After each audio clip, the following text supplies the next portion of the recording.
Hello and welcome to another edition of For the Record. I'm Sean Murphy. My guest today, Kathy Meshnig, is the Rhode Island chapter president of the multiple sclerosis, or national MS, I should say. We'll get that right. We'll talk to her and meet her when we come back, so stay with us.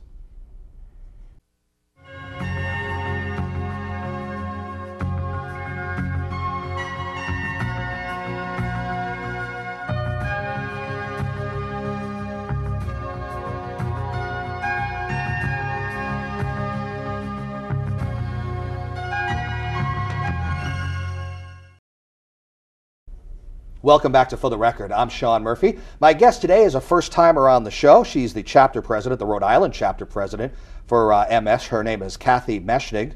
First of all, welcome to the show. Thank you. Great to be here. And we very much appreciate having you on. So what I want to do is just kind of start and kind of let our viewers have an overview of basically what MS is. MS is a debilitating illness, the central nervous system, and it's a progressive illness that affects both the spinal cord and the brain. And the mysterious thing about it is we don't know what causes it. So when people are diagnosed with MS, they're told that they have a normal lifespan, but they have an unpredictable course of the illness over the course of that lifespan. So that's kind of hard to live with.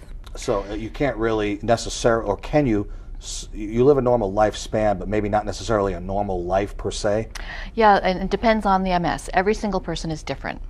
And what that means is that when you're diagnosed, and some of the symptoms could be, you might be having blurry vision, you might have cognitive problems, you're forgetting things, tingling and numbness in your hands and your extremities, you might be stumbling, or it runs the gamut. Yeah. So when you go to the doctor and finally you go through the tests and they determine you have MS, and you're told you have to live with it, but we can't tell you how you're going to progress through the years to come. Oh, that's tough. And most people have the type of MS where, say, they might have an exacerbation, the symptoms they flare up, and we recommend that people go on a treatment right away, one of the treatments that have been determined over the past 15 years, and that slows the progression of the symptoms. So in between, people might be fine. We have many people who have MS that no symptoms are visible, and you don't know they have MS at all. A small percentage of people have a much more cruel progressive type of MS, where they might end up in a wheelchair very short time period. So the variety of ways that symptoms are shown. Initially, a person may not necessarily even know they have it. Then I would imagine, especially if it's in their case a slow progressing form of it. So they might not be diagnosed and then hence not treated, at least initially. You're absolutely right. And right now it's much more easy to diagnose someone with MS because a person would be sent for an MRI, which would show lesions on the brain and spinal cord. And what the lesions do is they interrupt the flow of information in the body, which causes the symptoms in the first place. But I know we've all woken up with a numb arm or tingling because you sleep on your arm and you think it's nothing to do with it. And then say a person really has MS and has that symptom, it could go away and then come back again 2 years later. The same thing happens, and finally the person says, well, maybe I should have it checked out. Other people might wake up one day and have either such blurry vision or lose their eyesight totally. So they have a much more sudden onset. And which would provoke them to head to the doctor much more quickly. Exactly. Yeah. So again, no two people are alike. Wow. And I think one of the worst things about having MS, besides the physical symptoms, is that unpredictability. Yeah, that makes it a very diabolical disease because, like you said, some people may not get treated right away. Does that make it more difficult to treat it because of the difference in individuals and how it affects them?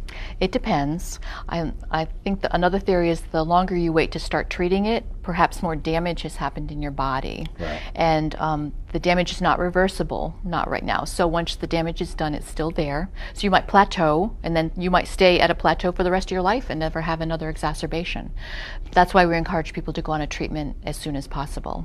And I'm going to assume that MS doesn't discriminate against gender or age or your genetic background in any way? How does that happen? You are wrong. Okay. Yeah. Yep, more women than men are affected. 3/4 of people with MS are women. Is there a reason for that they've discovered, or? We don't know yet. I've actually worked at the MS Society for 27 years now, long time, and I've seen a lot of things go on over the years. So the treatments are very exciting. Oh, new good. ways to treat it. But some of the same questions 27 years ago. We don't know what causes it. We don't know why more women get it than men. It's an autoimmune disease, so it could be tied into the autoimmune family. But no, so that more Caucasians than other ethnic groups too. As you get closer to the equator, people tend to get less and less and less MS. So it's a northern hemisphere disease also, which is another strange factor which we don't know about. And scientists are studying all these things just to try to pin things down. You've been in it for a long time, so you're able to kind of, even though you're not a doctor per se yourself, you're able to follow along with the research and development. Are you seeing advances being made on a fairly regular basis? Yes, definitely. And I'll bring back the treatments again as the most important thing to people. I think that the scientific advancements over the years. In the early 90s and before, there were no treatments whatsoever for MS. So a person was told, well, you have to go home and live with it. But now, since the mid-90s, right now there are 9 different treatments on the market. And a person would go to a physician, a neurologist, and that person would determine which is best for the person with the MS, depending on the tolerance to the drug. And most of them are injectables. There's one that's an IV that's given. And right now, probably the most exciting thing for a lot of people, there's an oral medication. So a lot of people don't want to take shots or have shots given to them. Yeah, for any disease, really. If you can orally, inhale it in some way or swallow it, the thing to go. Can you see a light at the end of the tunnel? Hopefully. Yeah. Last year, the National MS Society, alone spent over $40 million on research projects. They had 325 research projects they funded. And so they're spending a lot of money on it, and they're trying to zero in on different areas. But still, they have to find out the genetic component. I mean, why is it women? The gender component, the genetics, the background of the person. Because a cure means different things to different people. Right. If you have MS yourself, you probably want to stop the progression. That would be a cure, so you don't get worse. But if you have children, another cure might be, I don't want my kids to have MS. That would be the cure to me. So there are different ways to think of what the cure is. That's a good point. And scientists are looking at a lot of different ways. Yeah. And another interesting thing over the years is we thought MS was primarily a disease of adults. Primarily women, 20 to 40 was the age group that was being diagnosed. But now we find out that children have MS, children and teenagers. Wow. There are several pediatric MS centers around the country, mostly in the Northeast, we're very proud to say. There's one in Boston. That's great. Are children with MS treated somewhat differently than adults, or can they go through the same process? Or? I think they can have the same medications. Wow. So I think what happened before is that if a child was having symptoms, they would think, well, they've come up with some other reason for the symptoms. They would never think of MS. Do you think the word is getting out enough? I know that you're on this show today to talk about it, to talk about the Rhode Island chapter and what you do. Different organizations will do their thing and do the best they can to get the word out in any way, shape, or form. Is enough awareness around MS out there, do you think? I think there's never enough. Never enough. Our chapter is in Rhode Island, and we do what we can there. We have MS Awareness Week is kind of the center of our awareness, not certainly for the year, but we concentrate a lot of our events during that 1 week in March. And then during the rest of the year, we try to get the word out as best as we can. But because MS, again, it affects a wide age group, and everybody could be affected. Your family, where you work. So it's a large group of people. We try to make awareness known in different ways. Right. And even if it's not you personally, even if it's a family or member or a good friend or a coworker, then you are affected because you're a part of their life in some way, and what happens to them, you feel it sometimes. Oh, definitely. So if you think of the age group, primarily 20 to 40, you're just starting life. You might just have gotten married. You might have young children. So your family's affected. Your children are affected. Should I have more children? Right. These are all questions that you have to consider carefully. A lot of questions. Yeah. And also we have young adults who are more disabled young adults who have their parents who care for them. So that's another group that we try to offer services to. And then the coworkers. Some people have questions about working with people with MS, and so we try to do in-services at companies, in-services at nursing homes. If families come in, we answer questions. So it's a wide group of people. Right, and also the way you described it, sort of a somewhat wide range of things that the Rhode Island chapter does for people. You answer questions, steer people in the right direction if they don't know what to do, and also some fundraising too. Yes. Right? Oh, definitely. Yeah, that's a necessity these days, and in the economy that we're in, I would imagine just a little bit more difficult than because you've been doing it for a while. Are you noticing more difficult times because of the times that we're in, economic-wise? Yes, definitely. Yeah. We survive. We're still an independent chapter, and we've survived to this point, which we're very proud of. I think this past year, it's been the most difficult in a long time because I think the economy is catching up with us. Right. If it's not the economy, it's probably the fear of the economy. Right. So we have some very strong events, but still it's difficult. And we hear people say, well, I rode in your bike ride last year and I raised this amount, but I went to the same people and they just can't do it. Right. Although I have noticed, I have a lot of organizations, nonprofits on, and they do say that people are still willing to dig into their pocket, their wallet, their purse, and give. Maybe it's not as much, but and maybe it's not high on the list of their priorities, but they still are able, or at least are willing to give in some way. Maybe financially, maybe in some sort of volunteer capacity. Yeah, both. Because people give to people. Yeah. If they know people with MS, they want to help them in whatever way they can, whether it's money or volunteering, which is an important point. And if they do donate in some way financially to the Rhode Island chapter, also, is it possible that it can kind of stay in this neck of the woods in the Rhode Island area, so that people know that the money is going to the research of the people around here somehow? Well, we have 2 missions that we use the money for. Part of it does get sent to the National MS Society for the research projects I mentioned. Which is important. It's important. Again, last year they spent $40 million on research, and there's never enough. We always hear that they're unfunded research projects, and so we're always encouraged to try to raise more money for that. And the rest of the money does stay in Rhode Island to help people with MS. Good. Well, let's take a break. We've got a lot more to get to. Is there a website people can go and learn a little bit more? Sure. It's www.nationalmssociety.org, and you can search for the Rhode Island chapter. Very, very nice. We'll put a graphic up on the screen, too. Kathy Meshnig, the chapter president, Rhode Island chapter president for MS. We'll take a short break and be back. I'm Sean Murphy. This is For the Record. Stay with us.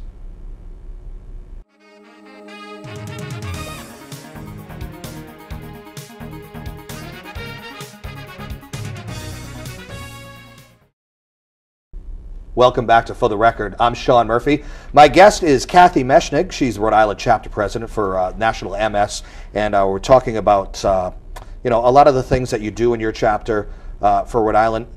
Being a smallish state, or actually it is the smallest state, isn't it? Yeah. Does that make your job easier or just unique in a certain capacity compared to other places? We were talking off the air about a lot of organizations nowadays are sort of regionalizing more, but you're still Rhode Island. Yep, we're the Rhode Island chapter, so we serve people in Rhode Island directly. We also are part of a region. Okay. So we're New England, New York, New Jersey is the Northeast region of the National MS Society. And what that means is we're still an independent chapter, but there's 7 independent chapters in our region, but we're allowed to take advantage of purchase discounts because of the bulk. We share among chapters different ideas and different, say for example, we have the smallest staff of the chapters in the region because we're so small. Where's your office located at? We're in Warwick. Okay. We're in Rhode Island, right next to the airport. Okay. So we're nice and central. But the bigger chapters are very easy we can use their resources for things we can't do in Rhode Island. Right. So it's very helpful. Do you get together often, like the Northeast region, to get together and maybe put your heads together for different ideas and just exchange ideas? We do. We have phone calls, we have work groups, and we stand to benefit from it in Rhode Island because we're so small, and so we use a lot of the ideas from the big chapters. Now, being chapter president, what's your daily routine like? Is it different all the time? Are you on the road? Are you in the office more? What's going on? It's different every single day. Well, that's good. Every single day. It's great. Yeah. So it's kept me here for so long. It's very exciting. It's very challenging. Right. The difference in a small chapter, I'm hands-on with a lot of different things. I'm not the type of person who sits in the office and supervises and tells people what to do. No, you come on TV shows too. Come on TV shows, which is wonderful. Yeah. Working on the fundraisers, which is very exciting. Our programs department, we go to programs. I can speak at a program. I do whatever needs to be done. Right. Lots of feathers and lots of hats that are worn. Yes, it's very interesting. Now, you said you've been doing this for 27 years. Wow. Yes, now how much has changed, and what has changed in all that time? I mean, we talked about the advancements in research and things of that sort, but what else? I think we've perfected what we do in the state Yeah. as far as getting out into the community and seeing what people need done and trying to address those needs. For example, we don't treat just the person with MS. Obviously, if a person with MS has questions, we have a newly diagnosed seminar and dinner for those who are just given the diagnosis, which people find very helpful. Because sometimes people just don't know what to do. Yeah. They're scared, and it helps them to talk to other people who have the same Absolutely. diagnosis at the same time. So that's very helpful. So we do that. We've had programs for children. We have programs for caregivers and spouses, apart from the person with MS. Again, I mentioned we do in-services at nursing homes and different facilities just to tell other professionals what it's like to live with MS. We give scholarships to high school seniors who either have MS themselves or have a parent with MS. And so we've been that's something we're proud of, to help a Yeah. little bit with college expenses. Yeah.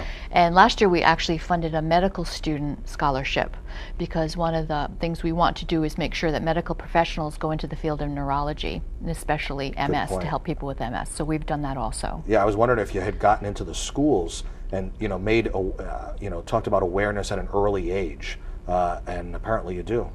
Yeah, years ago we used to have a program called Readathon, a fundraising program where we went to schools and did a fundraising event that raised awareness too.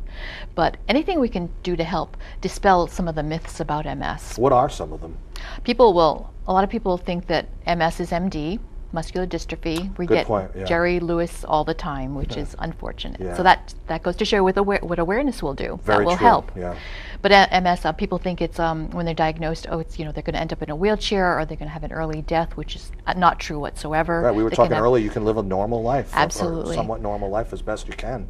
Yeah. So and our fundraising events also help with the awareness a great deal. That's how we get into the community with our walk especially, which is a community event, just helping neighbors and friends in different parts of Rhode Island know what the illness is about. That's a big help.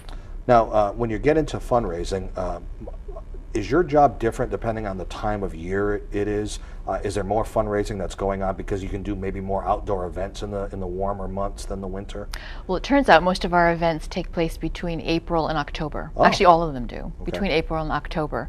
And the reason now, 2 of them are outdoor, actually 3 of them. We have 4 major ones and 3 are outdoor events, so that's a great point. Yeah. Yes. Our walk is in April. It's a national event.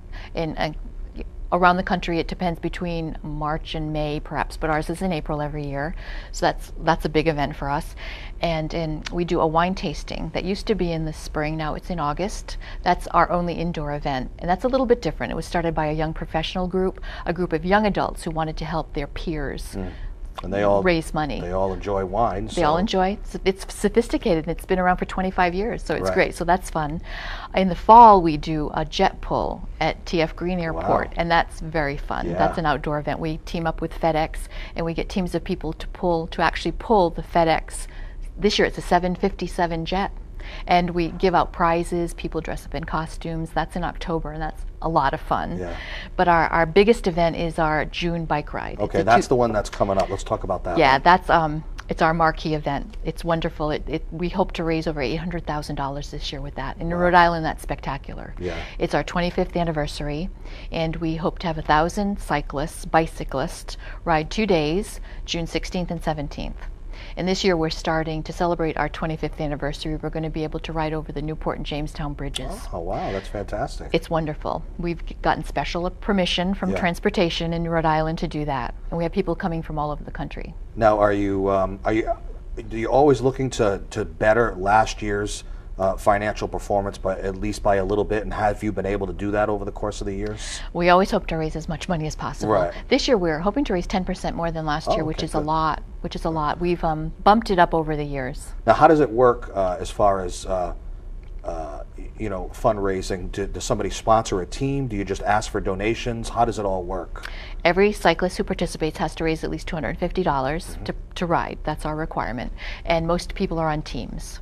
And so to raise $800,000 for 1,000 people, the average is pretty high per person. Right. We have big teams that have been around for years who encourage each other and ask for pledges. So most people do get pledges. How do you do with corporate sponsorships and things of that sort? We have some corporate sponsors who do that. And a lot of the cyclists, the way our success to get corporate sponsorship in the chapter seems to be through cyclists. So depending on where they work, Right. we have big companies in Rhode Island who have teams. Fidelity's a big team, Amgen's a big team, for example. And so the riders who work at these companies will help get corporate sponsorship themselves. Networking is so important, isn't it? No It matter is. what, especially It in is. fundraising. And now, aside from financial donations, I assume that you're always looking for volunteers to help out at these events too? Oh, we sure are. It's Right. very important. What We could kind of not- things could people volunteer to do, depending on their skill set? Sure, we could never do our events with our wonderful volunteers, from working in our office, putting together all the materials and all the mailings that go out to the cyclists and to the walkers. That's a huge help. The weekend of the event, we have people who have to be at the start in Middletown, Rhode Island to help get the cyclists ready. We have people at rest stops. We have rest stops every 10 to 15 miles to help the cyclists. We have people who man them, and that's a lot of fun. Some of the rest stops they're themed. Yeah. Oh, yeah. They're Sure. themed, or a company will put them together, and it's a way to market. But Yeah. it's like we have fun there. At the finish line, which is at Wheaton College in Massachusetts this year, we need a lot of volunteers. We keep track of the cyclists as they come in. We help them with questions. We'll help them at dinner. Since they stay overnight, the luggage has to be transported there. So we have an army of volunteers who go with the army of cyclists along the weekend. Do you have people that come back every year and volunteer in some capacity too, just because they're so into it and so enthusiastic about it? I was just talking to a volunteer last night who's done 24 of the 25 rides. He's a motorcyclist, a Goldwing motorcyclist, and he and his motorcycle pals patrol the route for Oh. us too. And that's another way to volunteer. It's amazing. People find a niche and they just... Right, yeah, something that you enjoy or are good at, you never know. That could be useful for an event like this. You never know. It could be anything never from know. licking envelopes to, like you said, some of these unique abilities that people have. Now, and at the very least, if someone maybe financially can't donate or even physically be involved in some way, how about just coming out for moral support? But another great point, at the finish line at Wheaton College, and when we come back to Middletown at the end of day 2, we need a cheering section. Yeah. And family and friends come usually. They want to see their loved ones, but we'd love to have people come see it. Yeah, you have some media coverage too at the event, I would imagine. Hope so. Yes, Yeah. I hope so. It's a great visual when Yeah. you see, especially when the cyclists go over the Newport Bridge and Jamestown Bridge is the day 1. Just seeing that pack of people go up and over, it's spectacular. Is it a rain or shine event for both days? It's rain or shine. Okay, but We've you're had gonna- rainy weekends. But you're going to cross your fingers, maybe put a call in upstairs and make sure that you have a gorgeous event, right? Now, aside from this particular event itself, I would imagine that you're always looking for volunteers in any capacity, throughout the year, not just the particular fundraising events, but volunteers are, I would imagine, always needed in some capacity, right? And again, anything that they might have a skill set with that can be useful or helpful. Just contact our office, because we often hear people, like my friend was just diagnosed, my brother was, what can I do? What can I do? I just Right. don't know what to do. So people need ideas.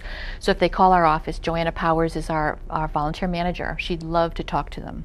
We have people who either who could volunteer by doing an event for us, see a small event, they might host a dinner, raise a little money and send us. That could be their way to help.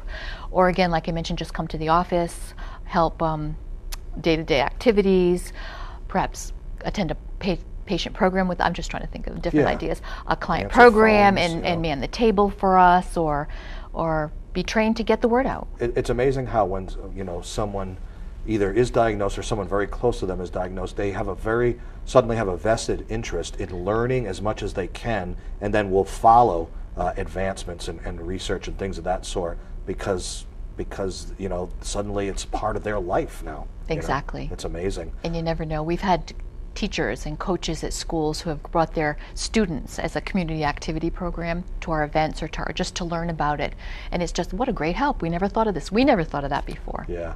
One more time on the website so people can go and learn more about MS and also maybe learn about getting involved in whether it be the fundraising events or just helping out in general. Sure. The website is nationalmssociety.org. All right, and then you can just find Rhode Island by going to that website. Kathy Meshnig, Rhode Island chapter president for MS. Thank you so much for being on the show. Thank you. This was great. I appreciate it. And thank you for joining us for another edition of For the Record. I'm Sean Murphy. We will see you next time. Take care.